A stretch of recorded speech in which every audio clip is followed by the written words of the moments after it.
ಹುಬ್ಳಿಯಿಂದ hotel ಉದ್ಯಮಿ ರಾಜೇಂದ್ರ ಶೆಟ್ಟಿ ಅಂತ join ಆಗಿದ್ದಾರೆ ಝೂಮ್ ಲೈವ್ ಅಲ್ಲಿ. ನಮಸ್ಕಾರ, ನನ್ನ ಧ್ವನಿ ಕೇಳಿಸ್ತಾ ಇದೆ ಅನ್ಕೊಳ್ತೀನಿ ಸರ್.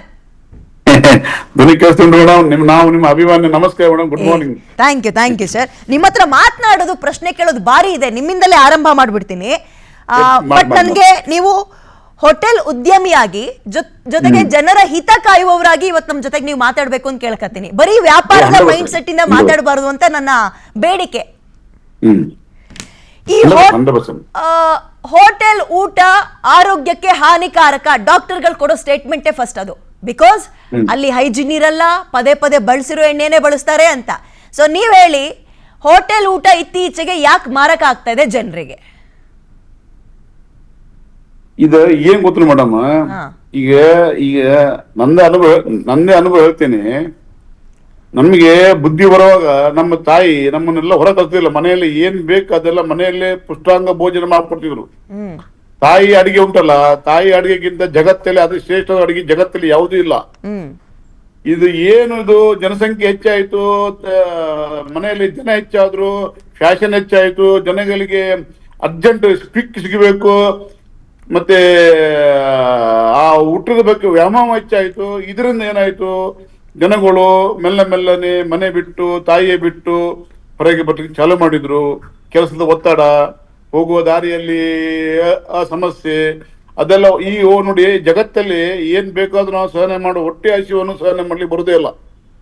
ಹೊಟ್ಟೆ ಹಸಿವಾದಾಗ ಈಗ ನೋಡಿ, ರೋಗ, ಶುಗರ್, BP ಅದು ಇಲ್ಲ ಜನಗಳಿಲ್ಲ. ಶುಗರ್ ಇದ್ದವನಿಗೆ ಮನೆಯಿಂದ ಹೊರ ಹೋಗುವ ಒಂದು ಗಂಟೆ ಮತ್ತೆ ಹೊಟ್ಟೆ ಹಸಿರುತ್ತೆ. ಅವನಿಗೆ ಮತ್ತೆ ಮನೆ ಬಳಿ ಬರುತ್ತಾ, ಅವ್ ಎಲ್ಲಿ ಗಾಡಿ ಸಿಗುತ್ತೆ, ಕಿಶೆಲಿ ಎಷ್ಟು ಹಣ ಇರುತ್ತೆ, ಅದ್ರ ಪ್ರಕಾರ ಊಟ ಮಾಡ್ತಾನೆ ಅವನು. ಆ ಸಮಯಕ್ಕೆ ಅವನಿಗೆ ಹೊಟ್ಟೆ ಹಸಿ ನೀಗಬೇಕು. ಆ ಚಿಂತನೆಯಲ್ಲಿ ಹೋಗ್ತಾ ನಮ್ಮ ದೇಶ ಈಗ ಇಲ್ಲಿ ತನಕ ಬಂದಿದೆ. ಈಗ ಅದಕ್ಕೆ ಏನ್ ಔಷಧ ಇದಕ್ಕೆ ಮುಂದಿನ ದಿನಗಳಲ್ಲಿ ಏನ್ ಮಾಡ್ಬೇಕು, ನಾವೆಲ್ಲ ಯಾವ ರೀತಿಯಲ್ಲಿ ಅದನ್ನು ಹೋದ್ರೆ ನಮ್ಗೆ ಈ ಸಮಸ್ಯೆ ನಿವಾರಣೆ ಆಗುತ್ತೆ ಅಂತ ಇದಕ್ಕೆ ತಜ್ಞರು, ಹಿರಿಯರು, ಮೇಧಾವಿಗಳು. ಅಲ್ಲ ಸರ್, ನೀವ್ ಹೇಳ್ದಂಗೆ ಅಮ್ಮನ ಕೈ ರುಚಿಯೇ ತಿನ್ಬೇಕು, ಅದೇ ಆರೋಗ್ಯ, ನಿಜ. ನೀವ್ ಹೇಳ್ದಂಗೆ ಕೇಳ್ಬಿಟ್ರೆ ನಿಮ್ಮ ಹೊಟ್ಟೆ ಪಡಿಗೆ ಹೊಡ್ತಾ ಅಲ್ವಾ ವ್ಯಾಪಾರಸ್ಥರಿಗೆ, ಹೋಟೆಲ್ ಅವರಿಗೆ?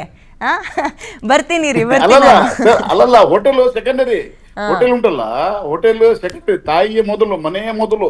ಸೂಪರ್ ಹೋಟೆಲ್ ಬರುತ್ತೆ. ಎಸ್, ಬಂದೆ ನಾನು ನಿಮ್ಮ ಹತ್ರ. ಹೋಟೆಲ್ ಫಸ್ಟ್ ಆಗಿದೆ. ಕರೆಕ್ಟ್. ಬರ್ತೀನಿ ನಾನು ನಿಮ್ಮ ಹತ್ರ. ಡಾಕ್ಟರ್ ರಾಜೇಶ್ ಅವರೇ, ಹಾರ್ಟ್ ಅಟ್ಯಾಕ್ ಅಥವಾ ಹಾರ್ಟ್ನಲ್ಲಿ ಬ್ಲಾಕೇಜಸ್ಗಳು ಹೆಚ್ಚಾಗಕ್ಕೆ ಕೊಬ್ಬಿನಾಂಶವೇ ಕಾರಣ, ಟ್ರಾನ್ಸ್ಫ್ಯಾಟ್ ಕಾರಣ ಅಂತ ನೀವು ತುಂಬ ಸಲ ಹೇಳ್ತಾ ಇರ್ತೀರಿ ಡಾಕ್ಟರ್ಸ್ಗಳು. ಈ ಟ್ರಾನ್ಸ್ಫ್ಯಾಟ್ ಅಂದರೆ ಏನು? ನಾವು ಬಳಸುವ ಆಹಾರ ಎಲ್ಲಿ ಎಡವಟ್ಟಾದರೆ ಇದು ಬರುತ್ತೆ? ಯಾಕೆ ಇತ್ತೀಚೆಗೆ ಜಾಸ್ತಿ ಆಗ್ತಾ ಇದೆ? ಈ ಟ್ರಾನ್ಸ್ಫ್ಯಾಟ್ ಅಂದರೆ ಇದು ಒಂದು ಟೈಪ್ ಆಫ್ ಫ್ಯಾಟ್. ಇದು ಓಕೆ. ಫ್ಯಾಟ್ಸಲ್ಲಿ ನಾವು ಫ್ಯಾಟ್ ಅಂದರೆ ಇಂಪಾರ್ಟೆಂಟ್ ಕಾಂಪೊನೆಂಟ್, ನಾವು ತಿನ್ನೋ ಆಹಾರದಕ್ಕೆ important source of food and other energy materials. ಅದರಲ್ಲಿ ಸ್ಯಾಚುರೇಟೆಡ್, ಅನ್ಸ್ಯಾಚುರೇಟೆಡ್, ಟ್ರಾನ್ಸ್ಫ್ಯಾಟ್ಸ್ ಅಂತ 3 ವಿಭಾಗ ಇರುತ್ತೆ. ಟ್ರಾನ್ಸ್ಫ್ಯಾಟ್ಸಲ್ಲಿ ಏನಾಗುತ್ತೆ ಅಂದರೆ ಅದು ಕೆಮಿಕಲ್ ಸ್ಟ್ರಕ್ಚರ್ ಆ ರೀತಿ ಇರುತ್ತೆ, ಕಂಪ್ಲೀಟ್ಲಿ ಸ್ಯಾಚುರೇಟೆಡ್ ಇರುತ್ತದು. ಅದರಿಂದ ಏನಾಗುತ್ತೆ, ಬಾಡಿಯಲ್ಲಿ ಕೊಲೆಸ್ಟ್ರಾಲ್ ಅಂಶ ಜಾಸ್ತಿ ಆಗುತ್ತೆ, LDL ಕೊಲೆಸ್ಟ್ರಾಲ್ ಅಂಶ ಜಾಸ್ತಿ ಆಗುತ್ತೆ. ಬಾಡಿಯಲ್ಲಿ LDL ಕೊಲೆಸ್ಟ್ರಾಲ್ ಅಂಶ ಜಾಸ್ತಿ ಆದರೆ, ಬ್ಲಡ್ಡಲ್ಲಿ ಜಾಸ್ತಿ ಇದ್ದರೆ ಅದು ಎಲ್ಲ ಕಡೆಗೂ ಡೆಪಾಸಿಟ್ ಆಗ್ಬೋದು. ಅದೇ ರೀತಿಯಾಗಿ ಬ್ಲಡ್ ವೆಸಲಲ್ಲಿ ಡೆಪಾಸಿಟ್ ಆದರೆ ಅದಕ್ಕೆ ನಾವು ಬ್ಲಾಕೇಜಸ್ ಅಂತ ಹೇಳೋದು. ಸೊ ಈ ಟ್ರಾನ್ಸ್ಫ್ಯಾಟ್ ಅಧಿಕವಾಗಿ ನಾವು ಸೇವನೆ ಮಾಡಿದ್ರೆ ಅದರಿಂದ LDL ಕೊಲೆಸ್ಟ್ರಾಲ್ ಅಧಿಕವಾಗಿ ರಕ್ತದಲ್ಲಿ ಅದರದ್ದು ಲೆವೆಲ್ಸ್ ಏರುತ್ತೆ. ಸೊ ರಿಸ್ಕ್ ಆಫ್ ಬ್ಲಾಕೇಜಸ್, ಅದು ಹೋಗಿ ಎಲ್ಲಾದರೂ ಡೆಪಾಸಿಟ್ ಆಗಿ ಅದರಿಂದ ಬ್ಲಾಕೇಜಸ್ ಕ್ರಿಯೇಟ್ ಆಗೋದು ಚಾನ್ಸು ಜಾಸ್ತಿ ಆಗ್ಬಿಡುತ್ತೆ. ಓಕೆ.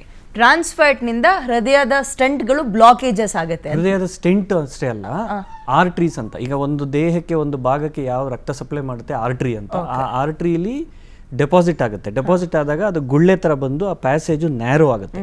ಆ ಗುಳ್ಳೆ ಥರ ಬರೋದಕ್ಕೆ ನಾವು ಬ್ಲಾಕೇಜ್ ಅಂತ ಹೇಳೋದು. ಟೆಕ್ನಿಕಲಿ ಅದನ್ನ ಪ್ಲಾಕ್ ಅಂತೀವಿ. ಇದು ದೇಹದ ಯಾವುದೇ ಆರ್ಟ್ರಿಗೂ ಬರ್ಬೋದು. ಬ್ರೈನ್ಗೆ ಹೋಗೋ ಆರ್ಟ್ರಿಗೆ ಬರ್ಬೋದು, ಸ್ಟ್ರೋಕ್ ಆಗುತ್ತೆ. ಹಾರ್ಟ್ಗೆ ಹೋಗೋ ಆರ್ಟ್ರಿಗೆ ಬರ್ಬೋದು, ಹೃದಯ ತೊಂದರೆ ಬರುತ್ತೆ, ಹೃದಯಾಘಾತ ಆಗ್ಬೋದು. ಕಾಲ್ಗೆ ಹೋಗೋ ತೊಂದರೆ, ರಕ್ತನಾಳಗಳಿಗೆ ಬಂದರೆ ಕಾಲಿಗೆ ತೊಂದರೆ ಆಗಿ ಇವೆಂಚುಲಿ ಗ್ಯಾಂಗ್ರೀನ್ ಆಗ್ಬೋದು. ಆ ರೀತಿ ಬೇರೆ ಬೇರೆ ಬೇರೆ ವಿಧದಲ್ಲಿ ಯಾವ ಭಾಗದಲ್ಲಿ ಯಾವ ಭಾಗದ ಆರ್ಟ್ರಿಯಲ್ಲಿ ಅದು ಬ್ಲಾಕೇಜ್ ಡೆವಲಪ್ ಆಗಿದೆ ಆ ಭಾಗಕ್ಕೆ ತೊಂದರೆ. ಅಲ್ಲ, ಈ ಟ್ರಾನ್ಸ್ಫ್ಯಾಟ್ ಎಲ್ಲಿಂದ ಬರುತ್ತೆ? ನಾವು ಎಣ್ಣೆಯನ್ನು ಪದೇ ರೀಯೂಸ್ ಮಾಡಿದ್ರೆ ಬರುತ್ತೆ ಅಂತಾರಲ್ಲ, ಅದೇನಾ? ಟ್ರಾನ್ಸ್ಫ್ಯಾಟು, ಹೌದು. ಟ್ರಾನ್ಸ್ಫ್ಯಾಟು ನಾವು ತಿನ್ನೋ ಆಹಾರದಿಂದನೇ ಮೇಜರ್ ಸೋರ್ಸ್ ಆಗಿ ಬರೋದು. ಅದರಲ್ಲಿ ಈಗ ಏನಾಗಿದೆ ಅಂತಂದರೆ, ಈಗ ನೀವು ಈ ಕಾರ್ಯಕ್ರಮ particularly reuse of cooking oil ಮೇಲೆ ಇರೋದ್ರಿಂದ ಅದ್ರ ಬಗ್ಗೆ ಮಾತಾಡೋಣ. ಈಗ ನೀವು ಹೇಳಿದಾಗೆ ಒಂದು ಕಾಲದಲ್ಲಿ ನಾವು ಮನೆಯಲ್ಲೇ ಅಡುಗೆ ಮಾಡಿಕೊಂಡು ಹೆಲ್ತಿಯಾಗಿ ಎಷ್ಟು ಬೇಕೋ ಅಷ್ಟು ಮಾಡ್ಕೊಂಡು ತಿಂತಾ ಇದ್ವಿ. ಈಗ ಹೊರಗಡೆ ತಿನ್ನೋದ್ರಿಂದ ಅಲ್ಲಿ ಆಬ್ವಿಯಸ್ಲಿ ಕಾಸ್ಟ್ ಫ್ಯಾಕ್ಟ್ರಿಗೋಸ್ಕರ ಅವರು ಅದನ್ನ ರಿಯೂಸ್ ಮಾಡ್ತಾನೆ ಹೋಗ್ತಾರೆ.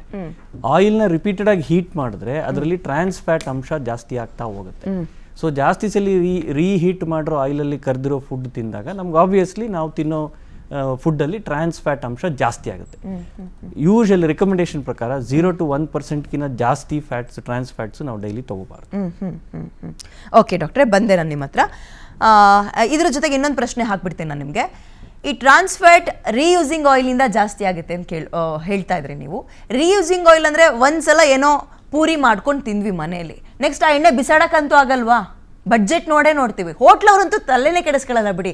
ಆ ಎಣ್ಣೆ ಕಪ್ಪುಗಾಗೋದ್ರೆ ಅದ್ರೊಳಗೆ ಬಂದು ಇನ್ನೊಂದೆರಡು ಲೀಟರ್ ಆಯಿಲ್ ಹಾಕ್ತಾರೆ ಹೊರತು ಅದನ್ನ ಚೆಲ್ಲೋ ಮನಸ್ಥಿತಿಯೇ ಅವರಿಗಿಲ್ಲ. ಮತ್ತೆ ಹೆಂಗ್ ಮಾಡೋದು ಇದನ್ನ? ಅಂದರೆ ಇದು ರೆಕಮೆಂಡೇಶನ್ ಪ್ರಕಾರ even FSSAI food safety and standards authority of India ಅಂತೇನಿದೆ, ಅವರು ಕೂಡ ಇದ್ರ ಬಗ್ಗೆ ಮಾಹಿತಿ ಕೊಟ್ಟಿದ್ದಾರೆ.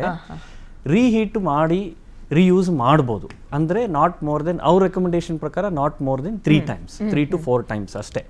ಆದರೆ ನಾವು ಯಾವುದಕ್ಕೋಸ್ಕರ ಎಣ್ಣೆಯನ್ನು ಬಳಸಿದೀವಿ ಅನ್ನೋದು ಕೂಡ ಮುಖ್ಯ ಆಗುತ್ತೆ. ಫಸ್ಟ್ ಟೈಮೇ ಸಿಕ್ಕಾಪಟ್ಟೆ ಡೀಪ್ ಫ್ರೈ ಮಾಡಿದರೆ, ಟೆಂಪರೇಚರ್ ಜಾಸ್ತಿ ಯೂಸ್ ಮಾಡಿದರೆ ಅದರಲ್ಲಿ ಟ್ರಾನ್ಸ್ ಫ್ಯಾಟ್ ಅಂಶ ಜಾಸ್ತಿ ಆಗೋ ಚಾನ್ಸ್ ಇರುತ್ತೆ. ಅಷ್ಟು ಡೀಪ್ ಫ್ರೈ ಮಾಡೋಕ್ಕೆ ಯೂಸ್ ಮಾಡಿಲ್ಲ ಅಂದರೆ ಮೇ ಬಿ ಇನ್ನೊಂದ್ಸಲಿ ಸೇಫ್ ಆಗಿ, ಅಂದರೆ ನೀವು ಭಾಳ ಡೀಪ್ ಫ್ರೈ ಮಾಡೋಕ್ಕೆ ಯೂಸ್ ಮಾಡಿಲ್ಲ ಅಂದರೆ ಇನ್ನೊಂದ್ಸಲಿ ಯೂಸ್ ಮಾಡೋದು ಒಳ್ಳೇದು.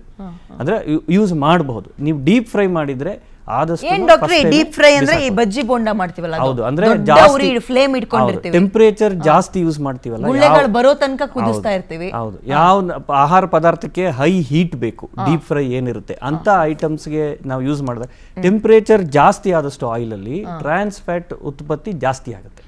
ಸೊ ನಾವು ಅಂದರೆ ಏನು ಮಾಡಬೇಕು ಆಹಾರದಲ್ಲಿ ನಾವು ಅಂದರೆ ಎಷ್ಟು ಬೇಕೋ ಅಷ್ಟೇ ಉಪಯೋಗಿಸಿದ್ರೆ ನಮಗೂ ಬಿಸಾಕಕ್ಕೆ ಬೇಜಾರಾಗೋದಿಲ್ಲ. ಆಮೇಲೆ ನಾವು ಏನಕ್ಕೆ ಉಪಯೋಗಿಸಿದೀವಿ ಅಂತ ಗಮನದಲ್ಲಿ ಇಟ್ಕೊಂಡು ಡಿಸಿಷನ್ ತಗೋಬೇಕು. ಈಗ ನಾವು ಭಾಳ ಡೀಪ್ ಫ್ರೈ ಮಾಡಿದರೆ ಆದಷ್ಟು ಡಿಸ್ಕಾರ್ಡ್ ಮಾಡೋದು ಒಳ್ಳೇದು. ಮಾಡಿಲ್ಲ ಅಂದರೆ ಅದನ್ನು ರೀಯೂಸ್ ಮಾಡ್ಬೋದು. ಅದನ್ನು ರೀಯೂಸ್ ಮಾಡೋಕ್ಕೆ ಮುಂಚೆ ಅದನ್ನು ಸ್ಟೋರ್ ಮಾಡೋ ವಿಧಾನನೂ ಎಕ್ಸ್ಪ್ಲೈನ್ ಮಾಡಿದ್ದಾರೆ FSSAI ಅವರು. ಅದನ್ನು ತಣ್ಣಗಾಗಕ್ಕೆ ಬಿಟ್ಬಿಟ್ಟು ಫಿಲ್ಟರ್ ಮಾಡಿ ಅದೆಲ್ಲ ಇಂಪ್ಯೂರಿಟೀಸ್ ಎಲ್ಲ ತೆಗೆದು ಅದನ್ನು ಕ್ಲೀನಾಗಿ ಒಂದು ಕ್ಲೋಸ್ಡ್ ಕಂಟೈನರ್ಲಿ ಕೂಲ್ ಡ್ರೈ ಪ್ಲೇಸಲ್ಲಿ ಇಡಬೇಕು ಅಂತ ಹೇಳಿದ್ದಾರೆ. ನೆಕ್ಸ್ಟ್ ಟೈಮ್ ಅವಾಗ ಅದನ್ನ ನೋಡಿ ನಾವು ಕಲರ್ ಚೇಂಜ್ ಆಗಿಲ್ಲ, ಸ್ಮೆಲ್ ಬಂದಿಲ್ಲ ಅಂದರೆ ಸೇಫಾಗಿ ಯೂಸ್ ಮಾಡ್ಬೋದು. ರೆಕಮೆಂಡೇಶನ್ FSSAI ಪ್ರಕಾರ 3 to 5 times 3 times ಮಾಡ್ಬೋದು. ಬಟ್ ನೀವು ಅಷ್ಟು ಡೀಪ್ ಫ್ರೈ ಮಾಡಿದ್ರೆ ಫಸ್ಟ್ ಟೈಮೇ ಬೆಟರ್ ಅದನ್ನ ಡಿಸ್ಕಾರ್ಡ್ ಮಾಡಿ ಸೆಕೆಂಡ್ ಟೈಮ್ ಹೊಸ ಆಯಿಲ್ ಯೂಸ್ ಮಾಡಿ. ತುಂಬಾ ಕಾಸ್ಟ್ಲಿ ವಿಷಯ ಹೇಳ್ಬಿಟ್ರಿ ಡಾಕ್ಟರ್. ನೀವು ಎಣ್ಣೆ ಚೆಲ್ಲೋದು ಅಂದ್ರೆ ಹುಡುಗಾಟನ ಅಂದ್ಬಿಡ್ತಾರೆ ಟಿವಿ ನೋಡ್ತಾ ಇರೋರು. ಬರ್ತೀನಿ ನಾನು